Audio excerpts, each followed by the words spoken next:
Project 25 was born out of the obsession that we have of figuring things out.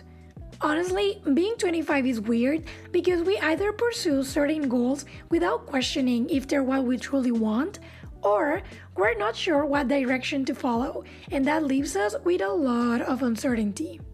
I'm Andrea Juarez, I'm 25, and I decided to ask my family members, friends, and people I admire about their experiences being 25, what they did, what were their beliefs, what they've learned, and what's their advice for the new generation of 20-somethings.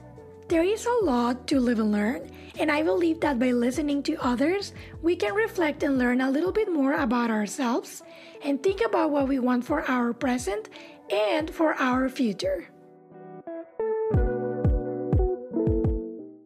Hello, everyone, and welcome to a new episode of Project 25. Today, I have the pleasure of interviewing my dear friend Olga. Olga is 31, and we met when we were together at school, when we were international students, and we've been friends ever since. And something to point out, Olga is currently pregnant. She has a couple more weeks to go, so by the time this episode is out, she will probably have her baby in her arms. So make sure you congratulate her. Yes. So thank you very much for coming, Olga. I'm very happy to have you here. So how are you doing? Yeah, happy to be here. Doing really good. Things are well. Very excited. So Olga, can you tell the audience a little bit about yourself, like where you grew up or what is your title and how would you describe yourself? So originally I'm from Russia. I was born in suburbs of Moscow. I moved here when I was 25 and I graduated from Russian University of Oil and Gas in Moscow, and I worked a little bit in Russia in an international company and also in a private national company. How I would describe myself? Well, I'm a petroleum engineer by profession, works currently as reserves analyst. And I'm currently ready to transition into a new role. Something new in my life is to be a mother and ready to start a family, like raising a kid. So that's a new chapter that I'm ready for. I'm a huge animal lover. You might hear on the background my dog barking and chasing my cat. So I have two animals. Perfect. And Olga, you kind of mentioned this a little bit already, but that you were working at the national, international companies in oil and gas. So what did you do when you were 25? Where you were working at those companies, but also did you study anything else or what were your hobbies? So when I was 25, I was a new grad, and before that, like a little bit before 25, I finished my practicum with international company, like oil and gas company in Moscow.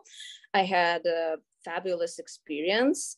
And even at that time, I was 23 and I was already thinking of moving somewhere, like immigrating and trying myself. But I kind of still was timid and was not yet ready for that. But I loved traveling. So when I was 23, I actually visited Canada, Calgary for the first time just to study English and have fun, like enjoy mountains. So I went there by myself for 2 months. And yeah, at that time I was like, it's a nice city. I like it here, but I didn't have that still mindset, I guess. So I wasn't even thinking about like moving seriously. And yeah, at that time, I enjoyed snowboarding as my hobbies. I loved singing. So I was taking singing classes. In Moscow, of course, there's no mountains. So I was living like big city life, going to theaters, museums, because that's like something that at a high level in Moscow, like all the famous exhibitions were brought to Moscow. So I enjoyed that. And when I was 25, even 24, I was already, okay, Okay.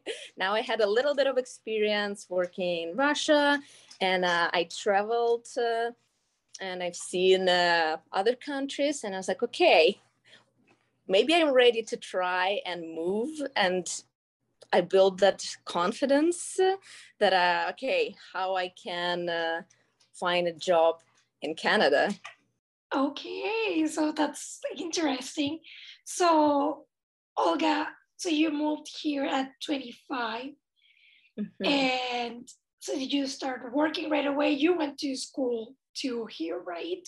Yes, correct. Yeah, I applied to SAIT, my program called BAP, Bachelor of Applied Petroleum Technology. And that's the program for those who already has previous experience.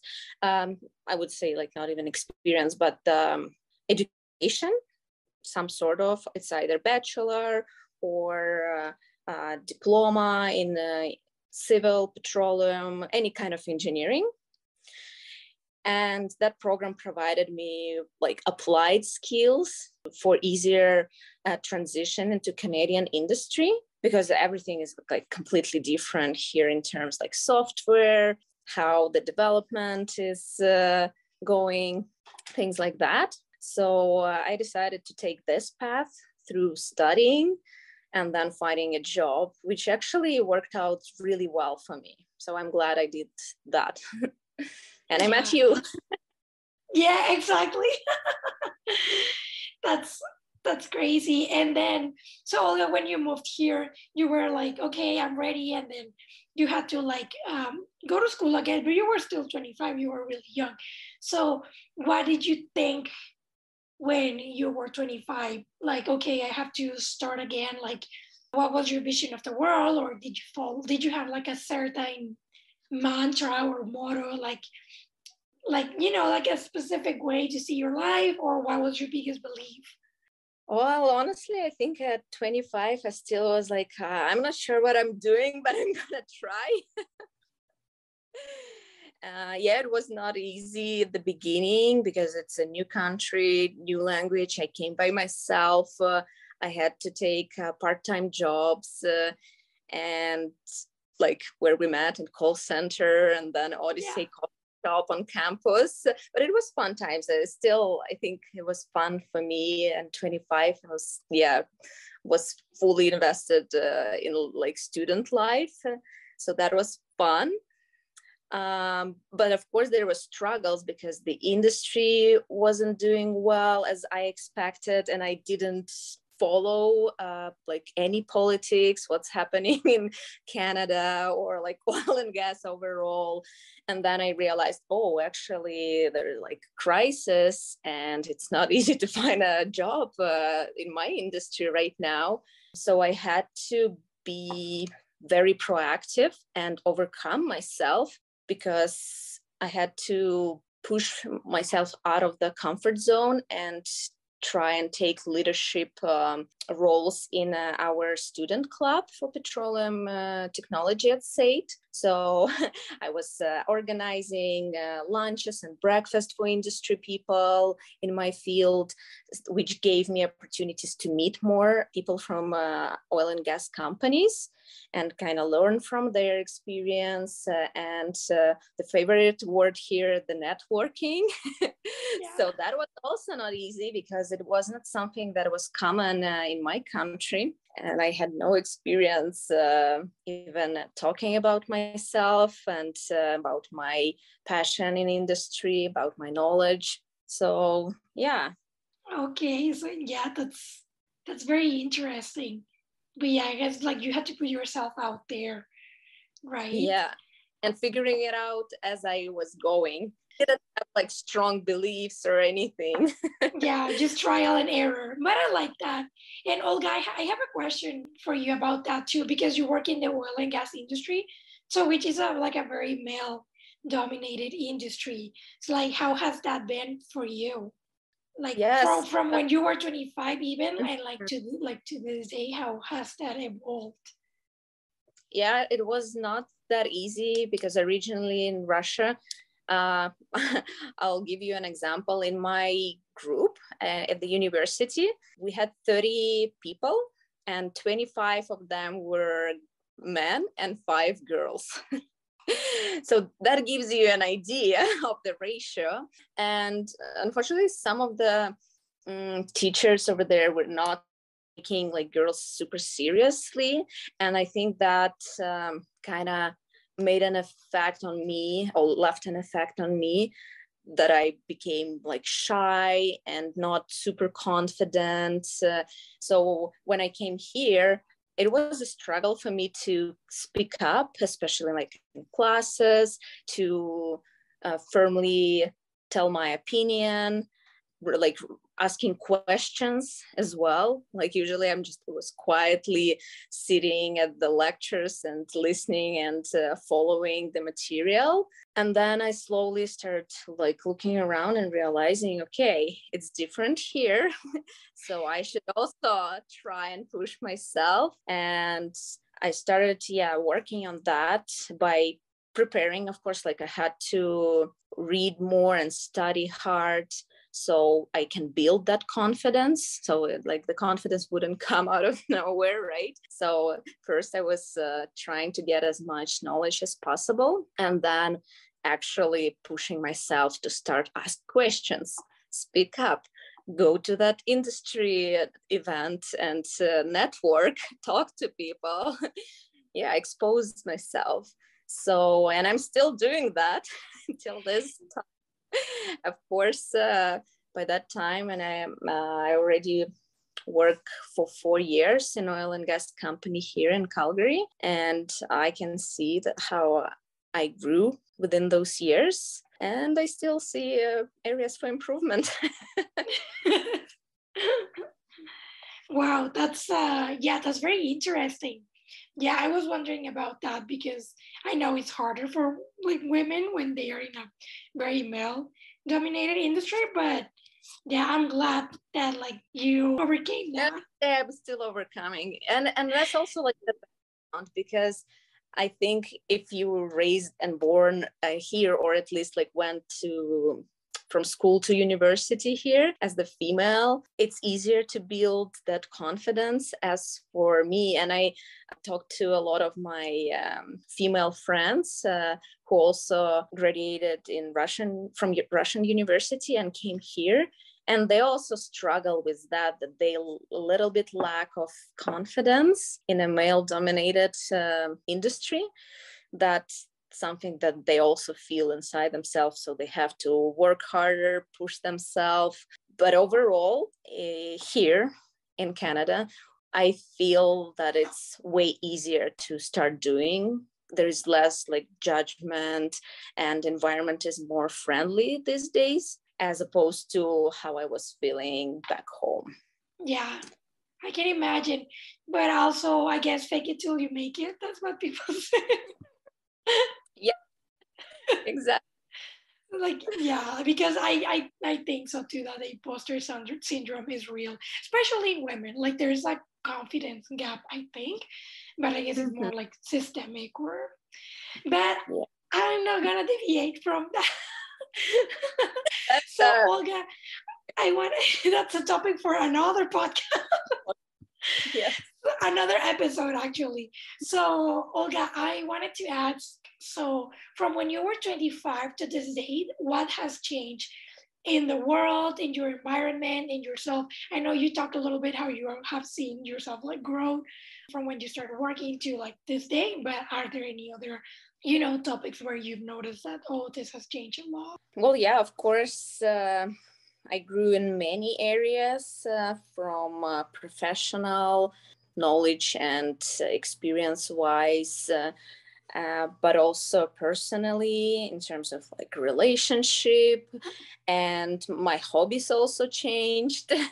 Now I like fond of hiking, going to the mountains, and like seeking real connection with like friends and people. So less partying, like, So I think that's, you live, you get experience, you grow. And Olga, just to jump in into what you said.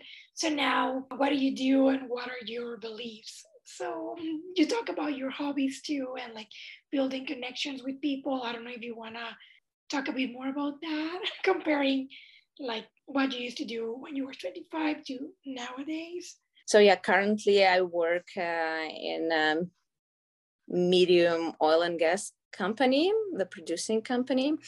I worked there already for 4 years, and actually that was the result of me pushing myself out of the boundaries at SAIT. Because at one of the industry I was organizing industry events, and one of my teachers, he was also attending all those events, and I would always talk about what I'm interested in the industry. And I also participated in recording a video for my program at SAIT. I think it's Nice. still on the website. So also that was something absolutely new for me. And I was also like, should I do that or not? But then I did it. And eventually that teacher approached me and said, hey, I heard and I know that you're interested in reservoir engineering. Why don't you try and apply for this job? And he sent me a link, which I could have missed if because there's so many sometimes job postings, and you get busy.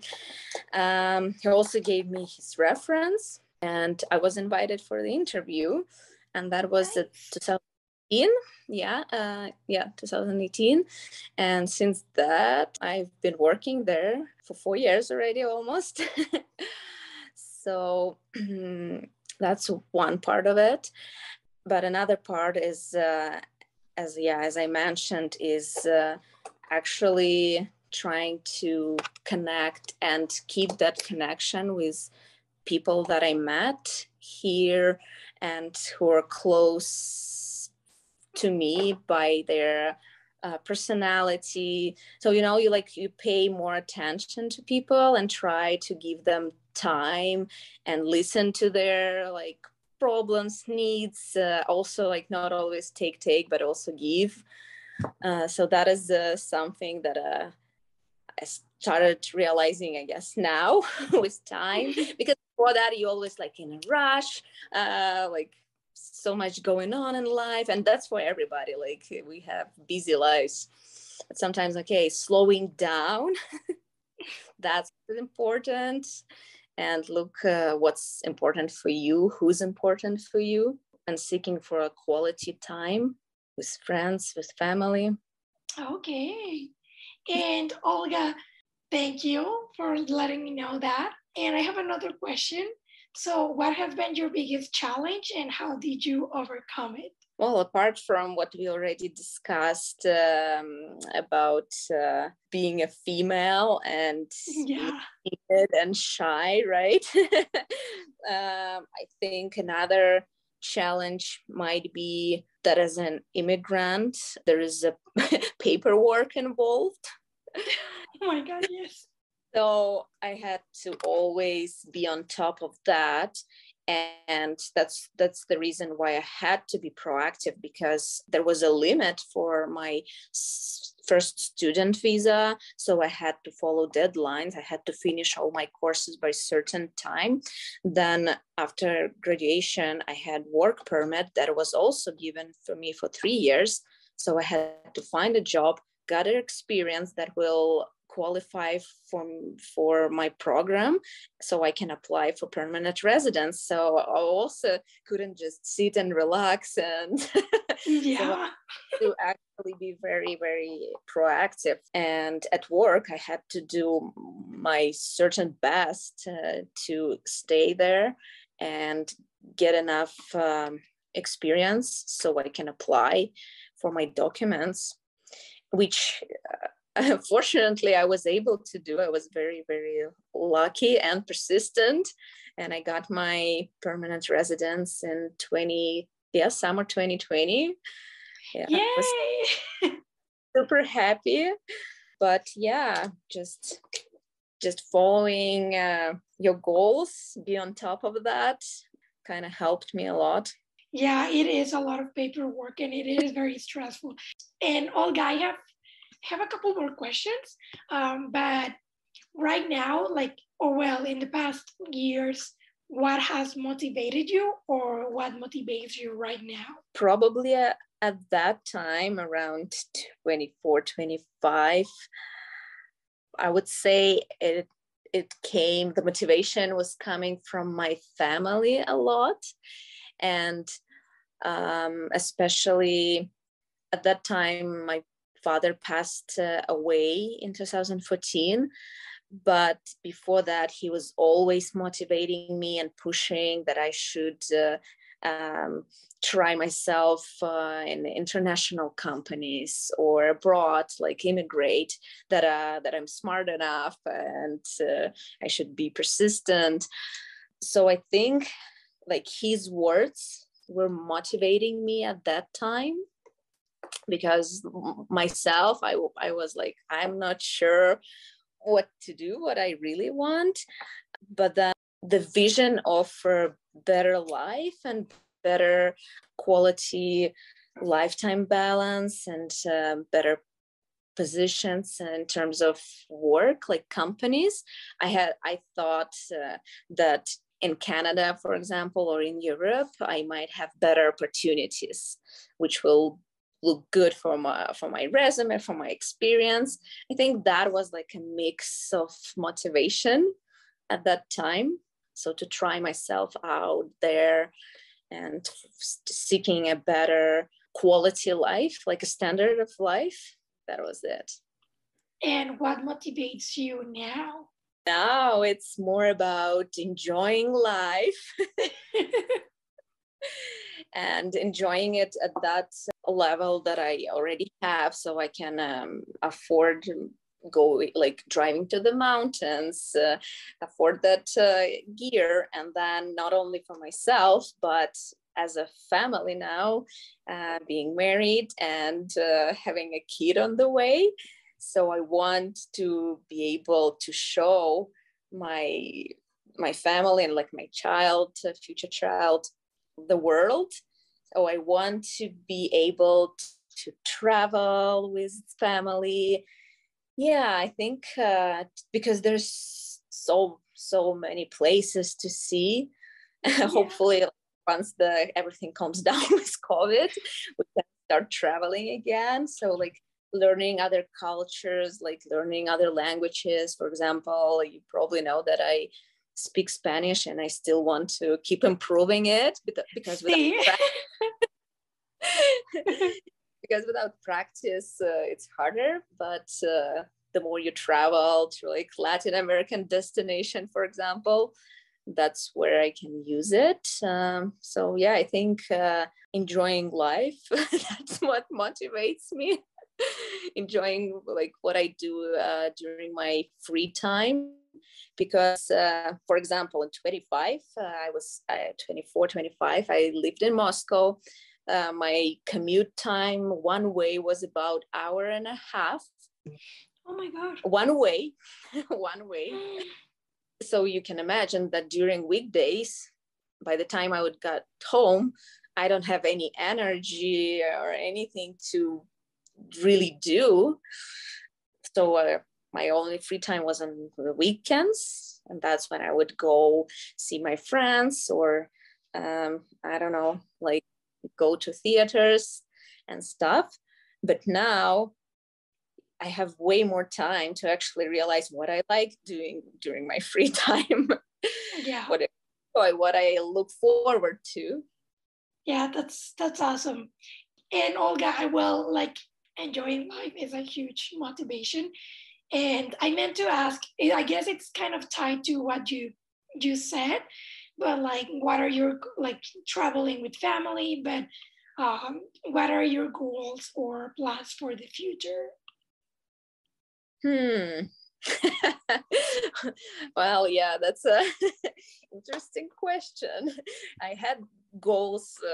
I was setting goals when I was 24, 25. Now I reached like another threshold of like after 30. And I'm like, okay, what are my goals now?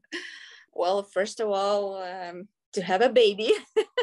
Yeah, and you're close to that one, very close, a couple of weeks close. Yeah, 4 more weeks. Oh my God. Yeah, so that'll be absolutely new chapter because it's our first child. Again, like I have no idea what to do. Well, at least there's a lot of help online and from family, but of course is to keep how do I say that, to keep evolving, to keep growing, both in career, but mostly like probably personally, and also like paying more attention to what I want to learn, like as languages, for example. One example for me, I have passion for that. And yeah, and I guess my goal will be also to figure out where to move next in terms of my career, because I'm kind of on the path when I can make a decision. Do I want to move into engineering completely or maybe analytics? So yeah, another another path. Everything's gonna work out, I'm sure. Yeah. And Olga, from what you've learned along the way, like what would you say to today's 20 somethings? Whether they feel stuck or not yet where they want to be, or even if they think they know it all. I think my favorite quote now is like, be brave enough to do what your heart truly desires. Because since I started doing that, everything was coming together in my life. Because of course you always have like doubts and thoughts, and so just first of all, do what your heart tells you, and second of all, still do your research and have a plan. Oh yeah, trying to be to do the due diligence, and yeah, if you have a goal, check what you actually need to reach that goal, whether it's okay, how do I get this job, what qualifications do I need, or whether it's buying a house, what steps I need to do. So kind of, yeah, if you prepare for something, then it's easier to reach. And yeah, also working on your weaknesses, such as for me still is like public speaking, networking, getting out there. So whatever feels that is, okay, this is not really easy and I don't really want to do that. So which kind of maybe controversial to what your heart is truly desires. But there's those little pieces that sometimes are not super comfortable for us. And then in that case, you have to push yourself. Yeah, because I guess like it at the end is what you like, it's trying to get what you desire, but like I guess the weaknesses or the fear, it's a bump in the road, but you have to get out of your comfort zone. So it does make sense to me. Yeah, you got me. I'm like, it's same like with doing the podcast, right? It might like you know what you want to do, what you want to reach with it, but it might feel like scary and confusing. And awkward. It does feel like that. You gotta do it, and then it gets better, and then your quote will make it. Thank you so much, Olga, for being here. I really appreciate it. Thanks a lot. Thanks for inviting me. Thank you so much for listening. If you like the episode or you think it will be helpful for someone, feel free to share. You can also find the written stories at medium.com/project25. If you know someone who would like to share their experience being 25, you can send me a message at the email that's on the episode description or through our social media channels, which are also listed on the episode description. Thank you for your time. I hope you have a wonderful day. I'll see you later. Bye-bye.